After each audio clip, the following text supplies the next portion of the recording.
The vaccine is coming out soon. I won't be talking about it, but I will tell you about the company behind it. The UK government has purchased 30 million doses of COVID mRNA vaccine from a company called Pfizer. The vaccine is due to be delivered in November, with the potential of 100 million doses by the end of the year and 1.3 billion doses next year. News just out. Pfizer says it could be ready to apply for emergency use authorization for its COVID-19 vaccine candidate by late November. It won't be mandatory at the beginning, but judging from the large orders, a gradual plan will be implemented to persuade and incentivize people to take the vaccine and put restrictions on people that don't, along with shaming campaigns. I want to tell them that their decision, they need to understand, will not affect only their lives, which at the end of the day, it is their judgment, but will affect the lives of others. Because if they don't vaccinate, they will become the weak link that will allow this virus to replicate. Some will say that this is conspiracy theory, so let's just stick to the facts. The government trusted Pfizer to vaccinate the British people, so it's logical to want to inquire into the company's track record in safety and ethics. After all, they must be trustworthy in fighting for humanity, right?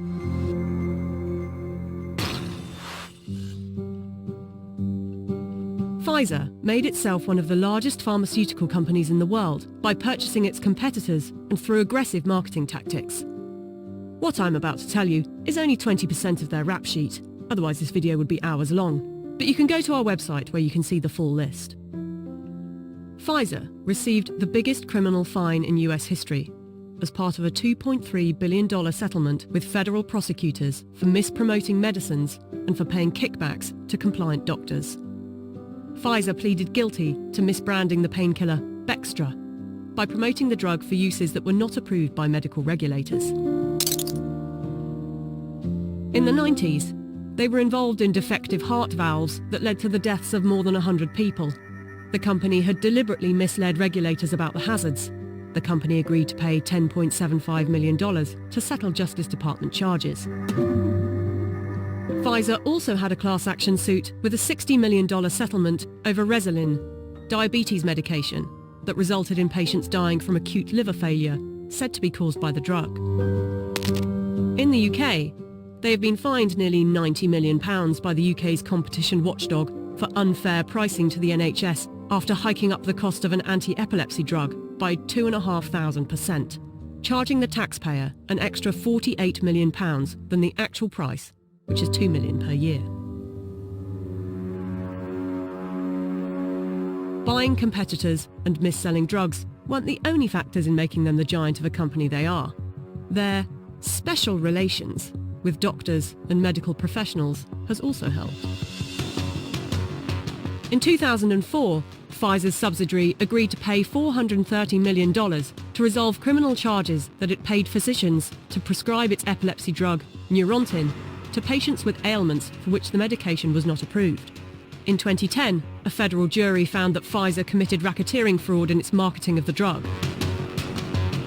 Pfizer disclosed that during a 6-month period the previous year, it had paid $20 million to some 4,500 doctors and other medical professionals for speaking on the company's behalf.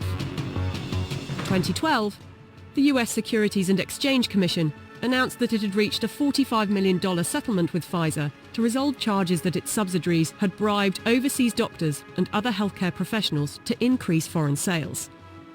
But some of you might say they are a business and they don't get to make billions a year by not being competitive. They're still trying to help humanity. Pfizer was sued in a US federal court by Nigerian families who accused the company of testing a dangerous new antibiotic called Trovan on children without parents' consent and using their children as human guinea pigs. A panel of medical experts concluded that Pfizer had violated international law, and the company agreed to pay $75 million to settle the lawsuits in Nigerian courts. The US case was settled for an undisclosed amount. Amid widespread criticism of high pricing for poor countries, and in particular AIDS medications, Pfizer offered to donate a 2-year supply of its drug, Diflucan, worth $50 million to the South African government. Yet in 2003, Pfizer backed away from the company's plan to license its AIDS drug for low-cost distribution in poor countries. The list goes on. I don't want to bore you with it. But ask yourself, if it was a car manufacturer, would you buy a car from them? We plan to honor our history, and we will only bring to the world a vaccine that has been proven safe and efficacious. If Pfizer is trustworthy enough to be given one of the keys to vaccinate the population with something that was knocked up in a few months, and with such a track record for safety and ethics, I know what I think. Do you?